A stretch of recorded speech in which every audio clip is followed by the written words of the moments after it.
wabarakatuh. Waalaikumsalam warahmatullahi wabarakatuh. Alhamdulillah rabbil alamin. Wassalatu wassalamu ala ashrafil anbiya'i wal mursalin sayyidina wa maulana Muhammadin wa ala alihi wa sahbihi ajma'in. Amma ba'du. Qala subhanaka la ilma lana illa ma 'allamtana innaka antal alimul hakim. Qala rabbi shrah li sadri wa yassir li amri wahlul 'uqdatam min lisani yafqahu qawli. Rabbi zidna ilman wa Allah ta'ala wa adama naf'an bi 'ulumi bid-darain amin. Qala Nabi sallallahu alaihi wasallam ahabba Allah ta'ala 'abdan. Kata Rasulullah sallallahu alaihi wasallam, ahabba Allah ta'ala, mencintai Allah subhanahu wa ta'ala abdan, kepada seseorang. Ahabba Allah ta'ala, Allah ta'ala mencintai abdan, seseorang,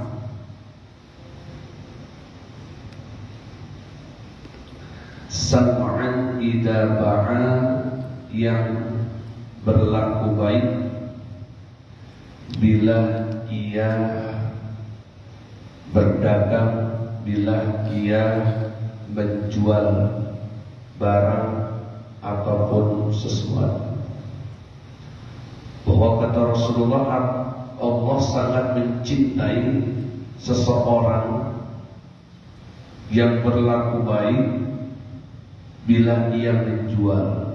Artinya seorang pedagang yang ramah, sopan, santun, bertata krama yang baik, itu orang sangat dicintai Allah subhanahu wa ta'ala.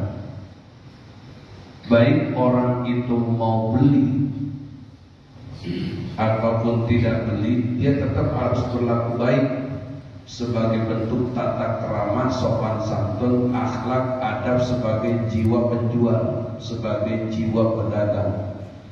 Maka ketika seseorang itu tetap berlaku baik, mau orang itu cuma nanya, "Mas, ada sabun gak? Sabun apa? Sabun Look, ya gak ada. Adanya Leko ini. Enggak mas, saya nyarinya ini. Ada sabun ini, enggak, saya nyari ini. Ya udah, makasih mas, saya enggak." Ini kan ada orang yang kadang-kadang kesel, banyak doang, beli mah enggak. Bahkan ketika orang itu nanya, tawar, pada akhir endingnya, "Maaf ya mas, saya mikir kurang, gak jadi." Bilang aja gak punya duit, ngomong doang. Nah ini kadang-kadang ada orang yang kesel, sewot. Padahal secara hakikat memang satu, sudah kehendak Allah. Dua, itu ujian bagi penjual, dan itu juga ya bagian daripada kehendak Allah yang memang belum menentukan rezeki itu ada dan jatuh pada dirimu. Maka itu yang harus kita sikapi. Pembeli itu datang karena Allah, pembeli itu pergi juga karena Allah. Kalau sikap kita itu menentukan segala sesuatu yang terjadi karena kehendak Allah, hati tenang. Sebab apa kita tenang? Karena sebuah ilmu pengetahuan. Pak, maaf ya Pak, duitnya kurang. Oh ya, gak apa-apa. Kurangnya berapa? Kurang 25.000. Nah, tinggal kebijakan kita mau dikasih atau enggak. Ya, kalau dipikir-pikir sering, itu cuma modal doang.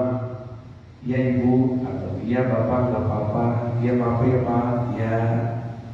Nah, enak kan?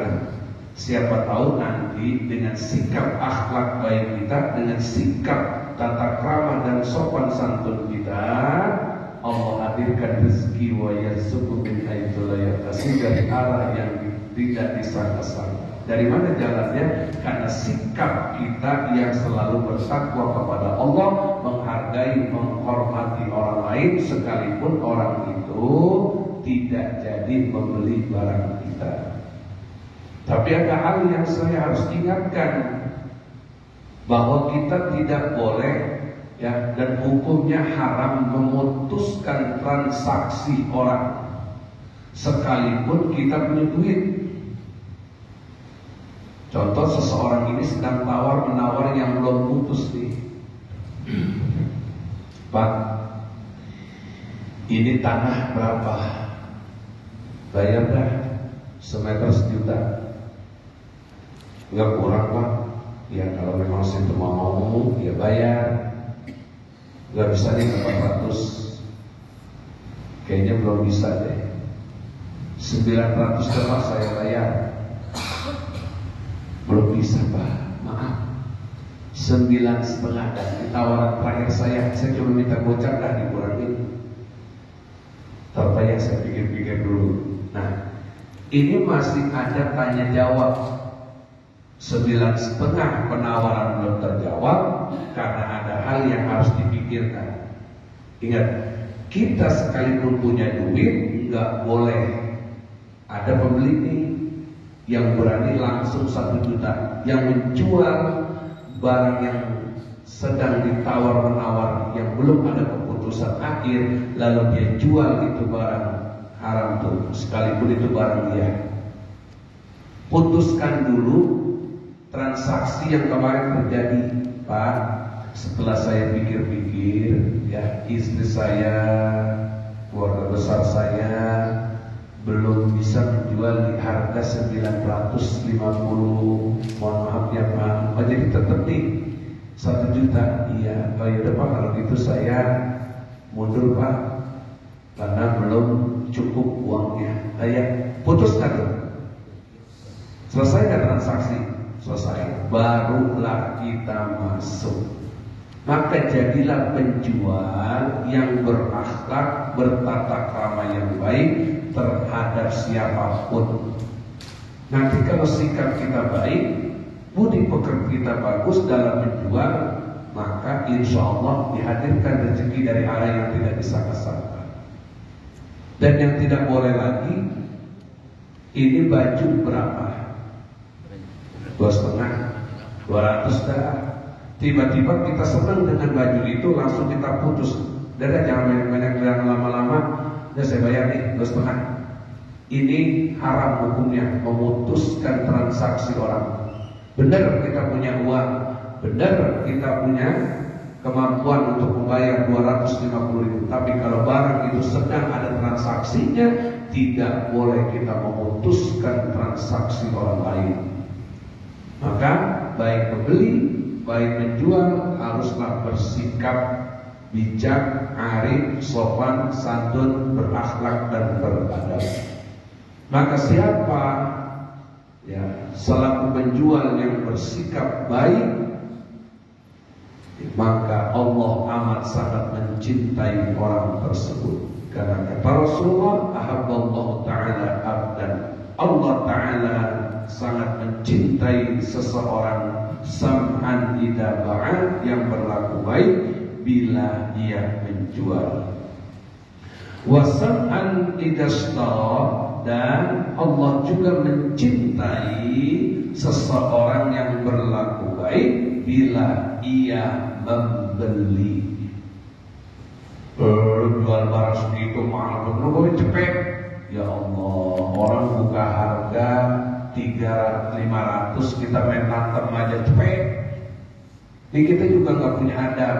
Ya, jadi pembeli juga beriman, jadi pembeli juga berilmu, jadi pembeli juga biar punya akhlak, adab, sopan santun, tata krama terhadap barang seseorang yang sedang dijual.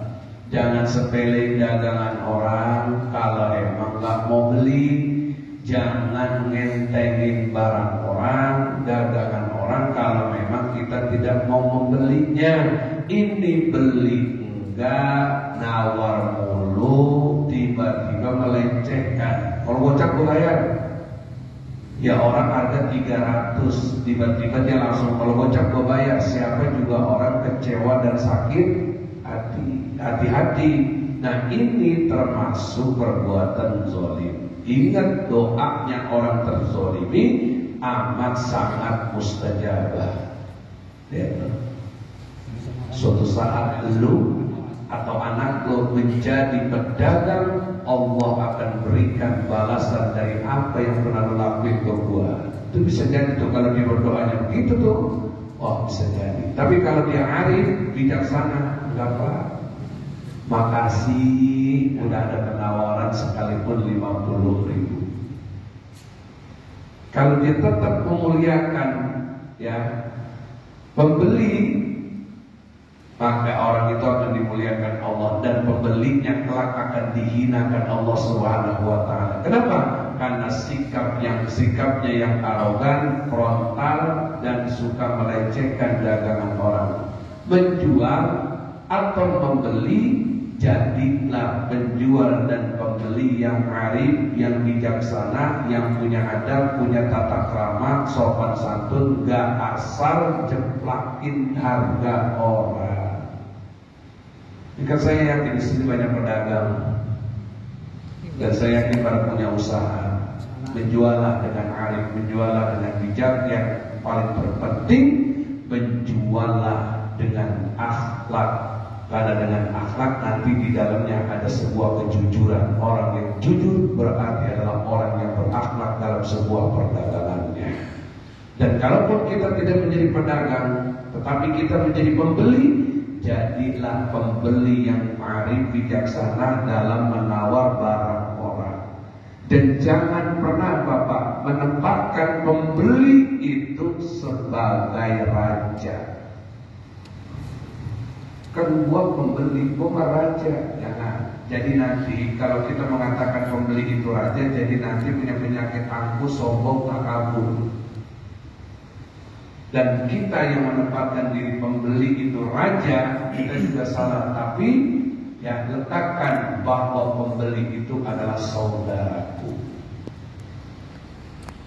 Dari mana jalur saudaranya? Kalau dia Islam, persaudaraan dari ikatan persaudaraan agama dengan landasan iman takwa.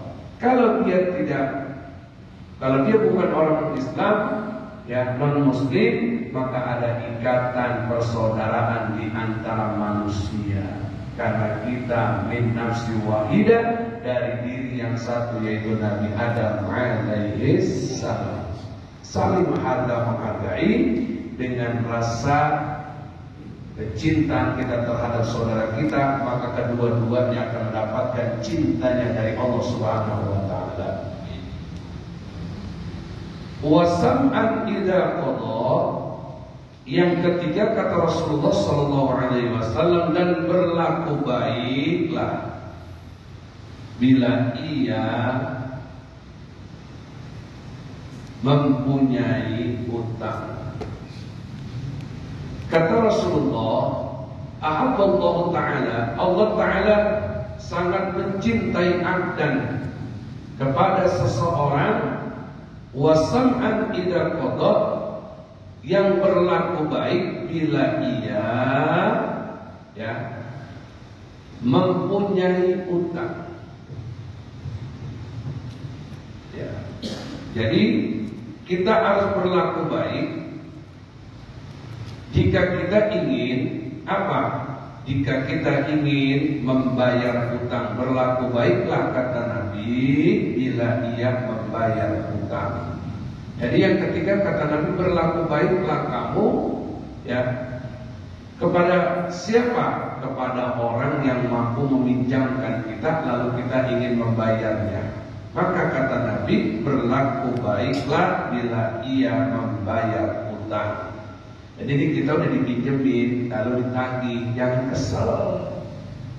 Tiba-tiba datang rumahnya, lu utang segitu aja, ojek mulu, ngomong mulu, WA mulu, itu lemparin. Ini nggak boleh nih. Pernah nggak kita melihat orang udah minjem, ditagih marah, balikin sewa, terus sampai duitnya dibanting atau orang dikata-katain? Ada? Ada nggak tuh? Tanya. Kalau kita minjem diingetin alhamdulillah. Kenapa? Karena masih ada orang yang mau mengingatkan tentang sangkut utang piutang kita. Karena ini resikonya dunia akhirat dan bisa menjadi bisa jadi pencekalan, bisa jadi pencegahan jalan kita menuju surganya Allah Subhanahu wa taala akibat sebab utang kita. Maka ketika kita ingin membayar utang, bersikaplah yang baik, berlakulah yang baik, ucapkan yang baik, jangan kasar, jangan arogan, dan jangan sampai menjolimi orang yang telah berbuat baik kepada kita. Kalaupun belum ada, ngomong baik-baik. Iya Pak, saya tahu saya punya utang, saya minta maaf kalau memang saya belum bisa bayar. Nah yang utangin juga perlu ngerti kalau memang dia benar-benar gak ada. Kalau dia kelihatannya ada, ya omongin juga baik-baik. Pak, Bapak bilang gak punya uang, tapi itu beli motor baru. Ya Allah Pak, ini juga utang, bukan perkara utangnya. Itu kan motor sampai karena ada DP. Betul kan?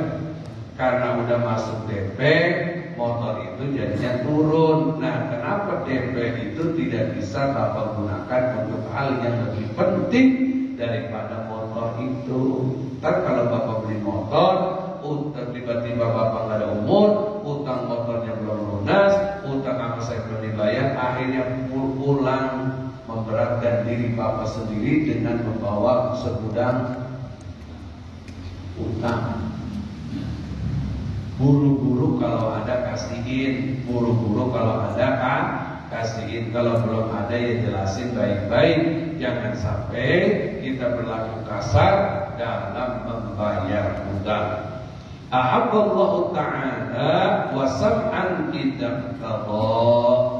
Allah Ta'ala ya sangat mencintai seorang hamba yang berlaku baik bila ia menagih utang. Bayar yang baik, tagih yang baik. Siapa yang berlaku baik dalam membayarnya, siapa yang berlaku baik dalam menagihnya, maka orang tersebut akan amat sangat dicintai Allah Subhanahu wa ta'ala. Bagaimana yang baik? Bawa akhlakmu, bawa adabmu, bawa kearifan dan kebijaksanaanmu, supaya apa? Tidak kesel, tidak kecewa. Begitu kita lagi belum ada, oh ya udah, biarin aja. Toh kita juga tanpa duit itu barangkali kita masih punya. Bagaimana Ustaz? Orang apa sebenarnya ada, tapi kita tagih, pura-pura nggak ada. Doain, fatehain, biar dia dapat hidayah, biar dia dapat taufik agar mau membayar utangnya, agar dia mau membayar sang utangnya. Makanya hal yang sangat amat diingati dan tidak boleh dilupain itu ketika seseorang mati. Ustadziwal, Assalamualaikum warahmatullahi wabarakatuh. Inna lillahi wa inna ilaihi rajiun. Telah pulang ke rahmat Allah saudara kita, bulan bin bulan. Pada hari ini kita sama-sama menyaksikan jenazah daripada saudara kita bulan bin bulan. Yang pertama saya mewakili daripada keluarga besar almarhum. Yang pertama saya mengucapkan banyak terima kasih atas kehadiran Bapak yang mau ikhlas menyolatkan jenazah saudara kami. Yang kedua, saudara kami hanya manusia biasa yang tak luput dari salah dan dosa. Maka kami minta ketulusan, keikhlasan untuk seluruh jamaah memaafkan atas kesalahan selama hidupnya almarhum. Yang ketiga yang terpenting, jika saudara kami selaku manusia biasa dalam pergaulan, dalam kehidupannya meninggalkan utang piutang, maka kami selaku keluarga siap untuk menerima informasi bagi siapa yang merasa terhutangkan. Maka siapapun datang rumah, insya Allah kita selesaikan secara kekeluargaan. Tuh yang si Mayu girang banget tuh. Kenapa? Utangnya ya telah dibebaskan.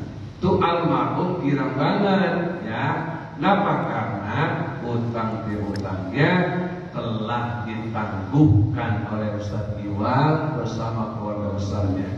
Kewajibannya sebenarnya terberatkan oleh siapa dan terbebani oleh siapa? Kalau dia ya seorang ibu atau orang tua kita yang meninggal, maka yang lebih terbebani untuk melunasi utang-utangnya itu adalah anak laki-lakinya.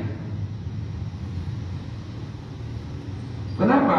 Karena kalau anak perempuan dibawa oleh lakinya dan ada terpisahnya, maka yang jadi anak laki-laki ya lebih bertanggung jawab terhadap utang piutang ibu bapaknya. Dengan apa membayarnya? Nah ini dia pertanyaannya. Dengan apa dia membayarnya? Kalau memang almarhum atau almarhumah meninggalkan sesuatu yang bisa menutupi utangnya, itu jauh lebih wajib dijual untuk membayar utang piutangnya. Adapun sisanya baru dibagikan secara merata, mau sesuai dengan hukum waris ataupun sesuai dengan hukum hibah. Orang tuanya cuma satu yang meninggal, masih ada yang satu, dah gua hibahin aja deh. Karena tidak ada warisan ya kecuali dengan kematian. Jadi warisan itu bisa dibagiin kalau memang ibu bapaknya sudah mati, sudah meninggal, sudah wafat. Ini warisannya udah dibagi, ternyata utangnya almarhum dan almarhumah belum terselesaikan karena dosanya kita. Jadi nanti gak berkah kita punya warisan dari orang tua. Wa qala Nabi sallallahu alaihi wasallam, ahabbukum ilallahi aqallakum tu'man. Kata Nabi Muhammad sallallahu alaihi wasallam, ahabbukum ilallahi, orang yang paling disukai oleh Allah di antara kalian, aqallakum tu'man, adalah yang paling sedikit makannya. Yang pertama nih, orang yang paling dicintai, disukai oleh Allah, aqallakum tu'man, orang yang paling sedikit makannya. Nabi itu makan di saat apa? Kalau kita jawab, kalau kita makan dulu pagi nasi uduk. Kan kalau kita mah nggak aji, udah kena lontong 5 aja dia kata belum kena nasi. Pagi nasi uduk, datang aja jam 10 makan lagi nasi, ntar habis lohor nasi lagi, sorean dikit iseng, inilah iseng, gorengan, kopi, rokok, habis maghrib nasi lagi, malam dikit iseng, nasi lagi. Jadi kita mah bukan yang makan di saat lapar, tapi makan mulu dan kelaparan mulu. Kalau Nabi makan di saat berhenti sebelum ya. Kalau kita nunggu begah dulu baru berhenti, lebih bahkan saking kenyangannya sabu dia buka, dia spamnya tuh. Itu kita. Kalau Nabi enggak, setengahnya buat napas, setengahnya buat masuk air, setengahnya buat masuknya asumsi makanan. Begitu Nabi, ini biasa Nabi, sebelum makan minum sedikit. Kalau kata orang Betawi kita nih, orang kita nih basahin tenggorokan biar kagak seret dikit. Lalu apa? Makan. Berhenti sebelum kenyang. Begitu Nabi makan, beliau tidak langsung minum.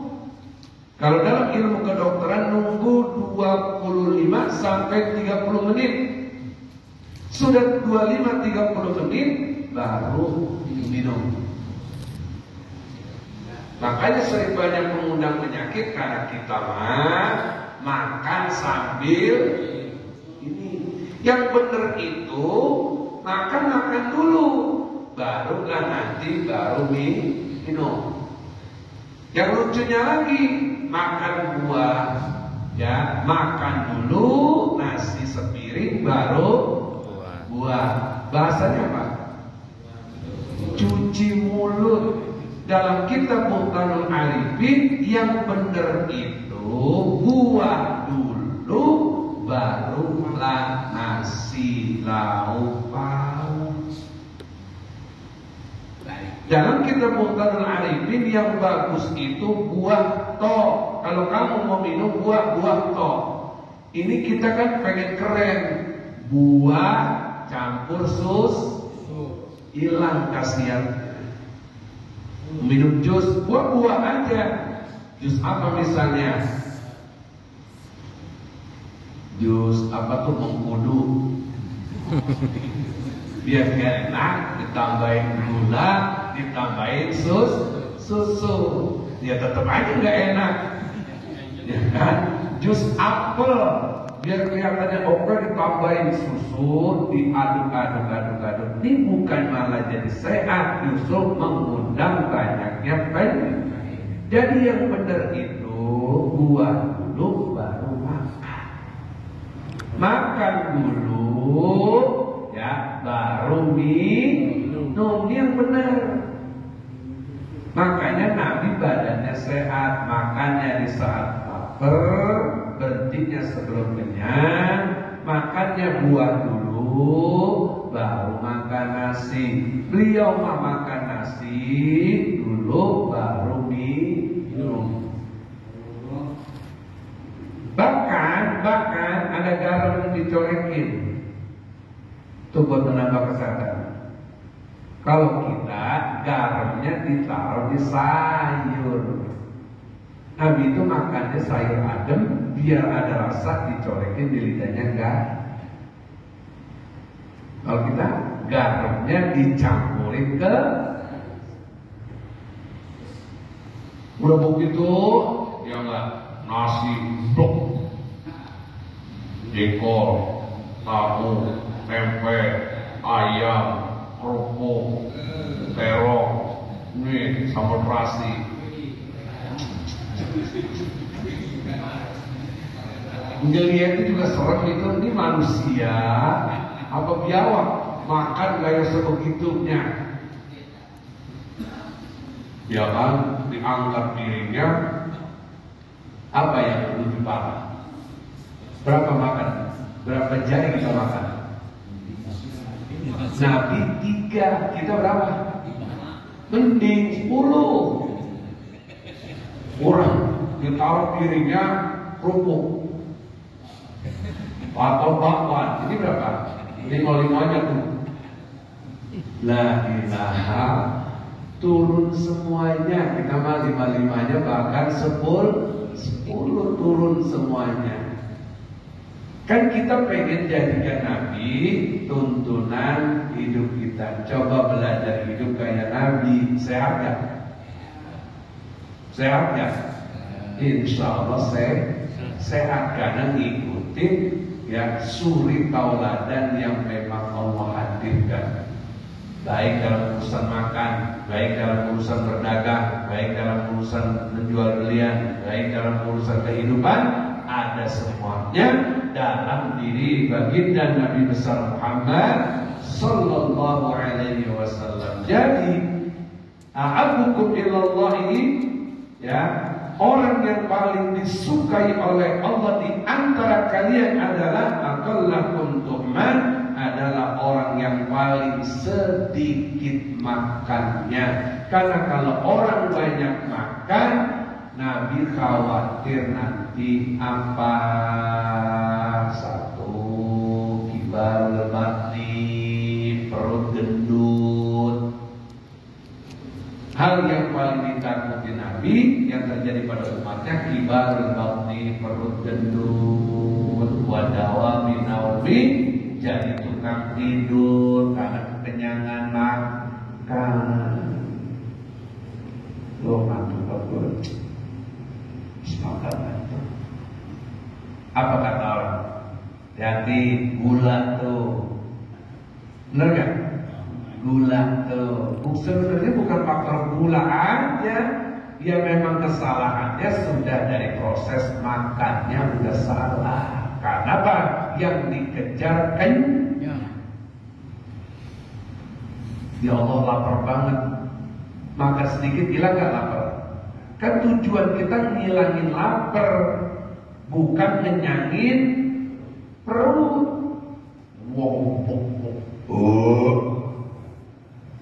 Lalu makan kenyang benar, masuk girang lagi. Bukan sendiri, padahal tuh orang yang lagi begitu tuh cerita begitu, lagi justru dia lagi menampakkan kebodohan dia. Kenapa? Karena orang yang cerdas, yang tahu ilmunya, Allah sangat mencintai orang yang makan sedikit. Karena orang makan banyak, nanti yang Nabi takutin perutnya gede, jadi tukang tidur, wal kasali, jadi pemalas. Wadawa binaumi, jadi tukang tidur, wal kasali, dan jadi pemalas. Makan tidur, ini bahasa Betawi nih. Makan tidur, kerjaan lu cuma makan tidur, bangun, main handphone. Bangun, ayat tuh kerjaan terus. Makanya orang kalau sudah banyak makan, perut gede, tukang tidur, pemalas, wadha'ful yaqin, lemah dia punya keyakinan. Ini yang paling ditakuti oleh Nabi, terjadi pada diri umatnya. Nah, kalian coba belajar makan dikit, apalagi yang udah pada tua-tua nih, jangan banyak-banyak makan, sekedarnya aja, kesian lambungnya. Pagi makan nasi uduk dikit, kalau nggak mau nasi uduk ya udah sarapan singkong. Coba dah belajar makan sedikit, ya, karena Nabi itu sangat senang sama ya orang-orang yang badannya ringan, itu Nabi paling senang tuh. Ya, ini model ini ideal nih, ideal. Pokoknya gua kurus banget. Ya lebih baik sedang-sedang aja, kurus banget juga enggak, gemuk banget juga jangan segini sedang tadi. Kelihatan enggak punya duit, kelihatan banyak duit, kelihatan susahnya, enggak nampak pada sedang tadi. Kalau begini, ya jangan lupa bir. Ya segini sedang tadi, ya sedang ya. Bordon gede, kaki kecil, kesian nanti kena sakit lumpuh. Banyak tuh orang yang bordonnya gede, kakinya kecil lumpuh. Sampai bagaimana caranya dia kurus? Sedot lemak. Lemaknya disedot, kena lambungnya, liver jatuhnya, akhirnya kemoterapi. Bahkan ada perempuan yang udah badannya ideal, pengen lagi ideal, dia diet, kebanyakan diet, akhirnya kena penyakit liver, ya, akhirnya kena penyakit ini, penyakit apa itu? Yang semuanya ada di badan, komplikasi ini ada. Itu kayak jamaah saya, padahal badannya ideal banget, Pak.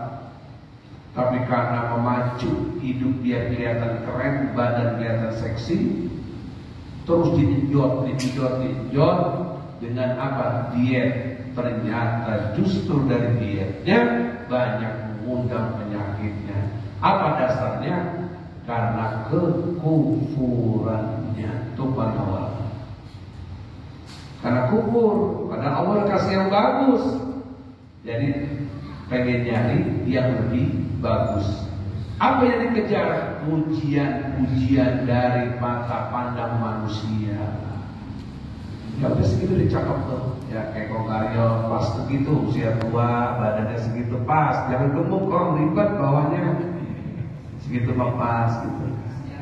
Ya, yang model Ustaz Toib, cakep beliau badannya, yang gak kenceng, nggak kendor, pas. Ya mah. Luar dalamnya juga pas. Ya. Pak Irfan, pas badannya segitu ideal Pak. Saya segini aja saya bilang ideal. Orang bilang apa? Ustaz kayaknya antum kurusan. Enggak, biasa aja. Kurus atau gemuk ya. Yang penting badan ini ideal. Tapi kalau udah segini jangan digede-gedein Pak. Udah segini cukup dah nih ya. Jangan berubah lagi. Karena makin kesono umur kita makin tua. Nanti kita lihat sendiri. Ya, jadi sedikit makan Allah sangat suka dengan orang tersebut. Wa ahabbukum badana, dan orang yang paling disukai oleh Allah Subhanahu wa taala adalah wa ahabbukum badana, yang paling ringan badannya. Orang-orang kegedean apa itu? Kegedean apa itu? Udah semuanya. Mohon maaf perut kegedean. Mohon maaf pinggang juga kegedean. Mohon maaf ya bagian pinggul ke bawah itu juga udah kegedean. Mau bangun aja rasanya rib. Orang yang gemuk, tanya orang gemuk, capek nggak bawa badannya? Capek. Enggak tuh saya kok biasa aja nikmat. Ya nggak mungkin. Duduk aja ribet. Orang gemuk waktu gede gitu, duduk aja silang nggak bisa. Rata-rata orang yang perutnya gede, badannya gede, belakangnya gede, ini duduknya pasti pada begini. Nih pada begini. Karena nggak bisa sila, sekalipun bisa, kelihatannya mau gimana kayak gajah duduk gitu. Mohon maaf, silanya dia bikin gaul. Cakep gak dilihatnya? Orang kecil, perut gede, badan gemuk juga. Pakai sarungnya gajah, percis kayak gajah lagi duduknya. Jangan, Nabi pesen banget tuh. Allah paling senang sama orang yang makannya sedikit dan badannya ringan. Kita bisa merasakan Pak, karena kita dikasih insting. Kayaknya badan gue gak enak, ini kegedeannya. Ini gak nyaman banget, berat. Orang juga tidur Pak, orang-orang gemuk, telentang salah, dakong. Orang gemuk tidur dakong, bagaimana coba?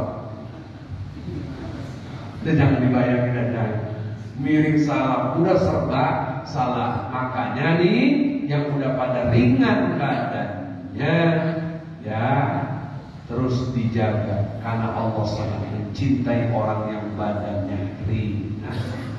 Kayaknya sudah makin gemuk, kurusin sedikit. Kayaknya saya kurus banget, naikin sedikit. Idealnya ada tuh di ilmu kedokteran, idealnya badan seseorang dan idealnya sesuai juga umur seseorang. Ya, berapa idealnya laki-laki? Berat badannya 70 sampai 100. Berapa? 120. La ilaha. 70, 80, 90, 100 itu ideal. Yang 120 apalagi 180. Jangan pakai sarung dah. Jangan pakai sarung ribet. Ya nanti dibilang gajah duduk. Yang ideal aja, badannya ringan, makan sedikit, insya Allah ideal badannya. Kenapa? Semakin banyak tambahan kalori, lemak, semakin banyak lemaknya, kalorinya nanti banyak penyakitnya. Coba ringankan badan, sedikitkan makan, insya Allah siha wal afiyah, sehat badannya. Amin. Yang mudah-mudahan di jamaah kita semuanya dikasih kesehatan yang membawa manfaat dalam kehidupan sehari-harinya. Rawahu Dailamiyu an Ibni Abbasin, hadis ini riwayat Imam Dailami dari Ibni Abbas. Di sana jam berapa? Sana 8 kurang 5 ya? Ya, betul. Wa qala Nabi sallallahu alaihi wasallam, bersabda Nabi Muhammad sallallahu alaihi wasallam, ahibbul araba li thalatin, cintailah, kata Nabi, bangsa Arab li thalatin, karena 3 perkara. Nah ini nih seru. Kata Nabi, cintailah bangsa Arab karena 3 perkara. Ini lagi musim caci maki, ini lagi musim fitnah. Yaman, Kadrun, keturunan Yaman, keturunan Kadrun. Kalau engkau orang beriman, jangan caci maki mulutmu. Jangan menjadikan mulutmu tempat caci maki kepada saudaramu. Kenapa? Ya, kita diperintahkan oleh Nabi untuk mencintai bangsa Arab. Yang pertama kata Nabi, li'anni Arabiyyun, karena aku ini orang Arab. Siapa yang menghina seseorang dengan bahasa Yaman, Kadrun, Arab dan lain sebagainya, maka dia telah menghina Nabi Muhammad sallallahu alaihi wasallam. Loh kok bisa? Li'anni Arabi, karena aku adalah orang Arab. Orang Arab pernah menjajah Indonesia? Enggak pernah. Emang pernah nyusahin Indonesia? Enggak pernah. Bahkan kemerdekaan Indonesia itu sampai dibantu oleh orang Arab. Banyak yang mengusung ini dari orang Arab, banyak mengusung ini dari orang Arab. Orang Arab banyak bantuannya terhadap negara Indonesia. Cek sejarahnya, bahwa kemerdekaan kita ada campur tangan bangsa Arab. Lalu kita mencacinya, menghinanya cuma karena kepentingan politik, cuma karena kepentingan pribadi, kepentingan kekuasaan. Ingkar kita. Orang yang mengingkari bahwa diri Nabi Muhammad adalah orang Arab, bisa jadi mereka terjebak 3. Apa kata ulama? 1, terjebak dalam kemunafikan. 2, terjebak dalam kefasikan. 3, bisa terjebak dalam kekafiran. Ini yang kita khawatirkan. Kok bisa terjebak dalam kekafiran? Karena kita mengingkari dengan caci makian kita bahwa Nabi Muhammad adalah orang Arab.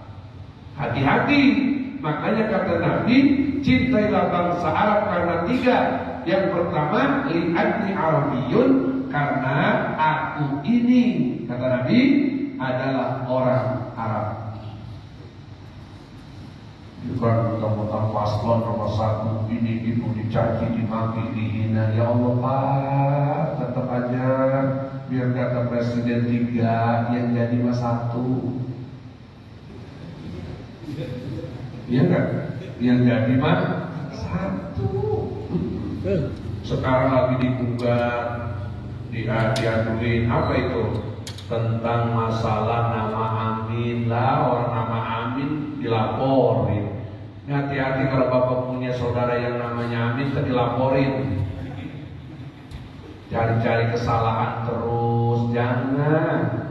Beliau orang baik, jujur, dicari kesalahannya di sini, di situ, di sini, di situ, nggak ketemu. Ya Allah Pak, bener. Saya manjurin sama bapak dah, coba cari yang kayak beliau. Tuh Allah udah hadirin sosok kayak beliau tuh, masih tidak didukung juga, dibenci juga, dicaci juga, rugi bapak. Nanti ditanya gak? Nah itu yang repot. Salah nyoblos, salah pilih, pertanyaan yang harus kita jawab demi mempertanggungjawabkan coblosan kita. Maka coba bapak, coba kita selaku orang yang beriman mengambil jalan istikharah dulu sebelum menyoblos pasangan calon presiden. Mulai kapan nih? Mulai dari sekarang nanti sampai 14 Februari coba istikharah. Ini dari 3 calon ini mana ya Allah yang harus saya pilih? Coba diistikharoi. Nanti Allah kasih kok jawabannya. Ya, lihat rekam jejaknya, track recordnya, datanya, semua kalau ngomong harus pakai rekam jejak, data, fakta, bukan fiksi. Jadi muliakan, hormati, takjim dengan orang Arab. Kenapa? Karena Nabi Muhammad adalah orang Arab. Wal Qur'ana Arabiyyun, dan kata Nabi, mengapa kau harus mencintai bangsa Arab? Karena yang kedua, Al-Quran itu Arabiyyun, berbahasa Arab. Karena bahasa Arab adalah bahasanya Sang Pencipta. Allah mencintai bahasa Arab karena memang Allah berkalam Arabi, dan Nabi adalah orang Arab. Al-Quran berbahasa Arab. Siapa yang menghina bahasa Arab, menghina orang Arab, menghina bahasanya, menghina bahasa Arab, menghina Al-Quran. Jadi jangan ngeremehin bahasa Arab, Pak. Karena itu bahasanya Nabi Muhammad, dan itu bahasanya Allah, itu bahasa Al-Quran. Maka muliakanlah bahasa Al-Quran, yaitu bahasa Arab. Wal kalama ahlil jannati bil jannati Arabiyyun. Yang ketiga kata Nabi, cintailah bangsa Arab. Kenapa? Karena bahasanya ahlil jannati, penduduk penghuni surga, bil jannati, yang tinggal di dalam surga, Arabiyyun, itu berbahasa Arab. Jadi kata Nabi, ketahuilah ayuhal ibad, bahwa penduduk yang tinggal menjadi penghuni surga, mereka semuanya berbahasa Arab. Gak ada bahasa Jawa, gak ada bahasa Sunda, Betawi, Cina, Jerman, Inggris, Jepang, Thailand, gak ada.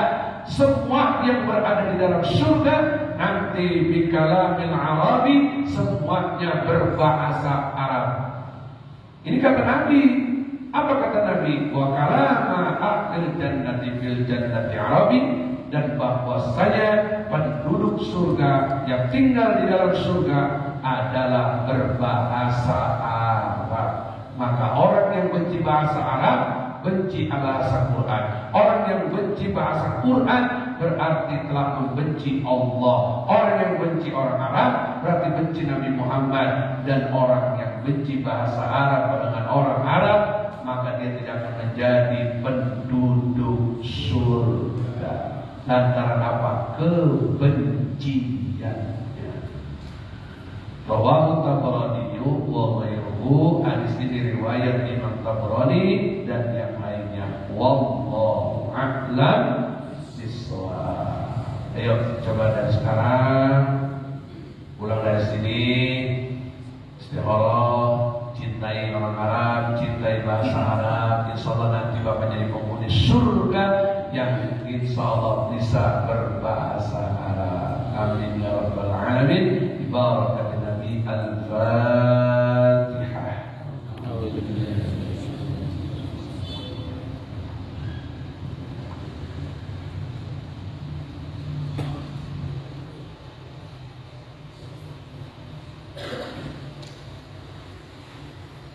Berapa jam tau? Berapa? Berapa menit lagi?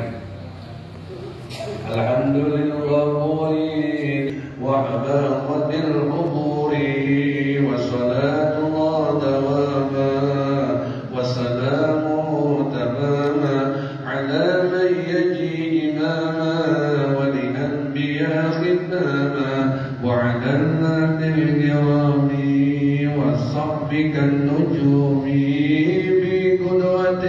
مرامي للغرب والأعجام يا ربنا اعترفنا بأننا تركنا وإننا أصرفنا وعلى لظى أصرفنا فتب علينا توبة تغسل كل حول لنا الأوقات وآمن الروعات واغفر لوالدينا ربي ومولودينا والأهل والإخوان وسائر الخلان وكل ذي محبة أو جيرة أو صحبة والمسلمين أجمع آمين ربي يسمع فضلا وجودا منانا باكتساب منا بالمصطفى الرسول نرضى بكل سول صلى وسلم ربي عليه عد الحب وآله وصحبه إناد درس الصحب والحمد لله بالبدء والتداء وصلى الله على خير الخلق سيدنا محمد وعلى آله وصحبه وسلم الحمد لله رب العالمين. السلام عليكم ورحمة الله وبركاته.